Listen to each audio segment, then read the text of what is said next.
Hi friends, welcome to one click information channel. నేను మీ Salman. Friends, మా యొక్క ఛానల్కి మీరు సబ్స్క్రైబ్ చేయకుంటే సబ్స్క్రైబ్ చేసుకోండి మరియు బెల్ ఐకాన్ క్లిక్ చేయండి।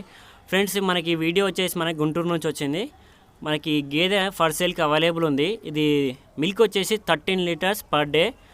ఇది సెకండ్ లాక్టేషన్గా ఆయన చెప్పడం జరిగింది। ఇది రోజుకి 13 లీటర్లు ఇస్తుందంట ఫ్రెండ్స్। ఇది సెకండ్ లాక్టేషన్। ఇది మనకి దీని అడ్రస్ వచ్చేసి గుంటూరు అని చెప్పడం జరిగింది। ఆయన రామరెడ్డి రైతు పంపించడం జరిగింది।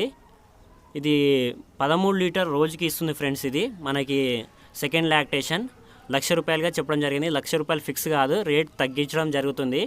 మా ఛానల్కి మీ ఇన్ఫర్మేషన్ ఏమైనా షేర్ చేయాలనుకుంటే షేర్ చేయొచ్చు ఫ్రెండ్స్। ఛానల్ నెంబర్ కింద డిస్క్రిప్షన్లో అవైలబుల్ ఉంటుంది। ఈ రైతు నెంబర్ కూడా టైటిల్లో మరియు డిస్క్రిప్షన్లో మెన్షన్ చేస్తాం। మేము డైరెక్ట్ కాంటాక్ట్ చేసుకోవచ్చు మరియు ఆ డీటెయిల్ మొత్తం తెలుసుకొని ఏమైనా ఈ గేదె తీసుకోవాలనుకుంటే మిల్క్ చెకింగ్ చేసుకొని తీసుకోండి ఫ్రెండ్స్। ఈ గేదె అని కాకుండా ఏ గేదె అయినా ఎక్కడైనా మీరు తీసుకోవాలనుకుంటే మిల్క్ కంపల్సరీ చెకింగ్ చేసుకోండి। ఒక 2-3 టైమ్స్ మిల్క్ చెకింగ్ చేసుకున్న తర్వాతనే కొనండి।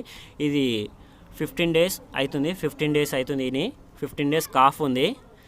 ఈ second lactation 13 litres per day milk ఉంది। Second lactation. भाई जो भैंस देख रहे हैं आप, ये फॉर सेल के लिए अवेलेबल है। इसकी milk capacity 13 litres per day, second lactation है, 15 डेज काफ है इसका। आप जिसका प्राइस बता रहे हैं कि 1 लाख रुपीस, और ये फिक्स नहीं है भाई, कम हो सकता है। अभी ये फार्मर का नंबर नीचे डिस्क्रिप्शन में अवेलेबल रहता है और टाइटल पे मेंशन कर सकते हैं। डायरेक्ट कांटेक्ट करिए।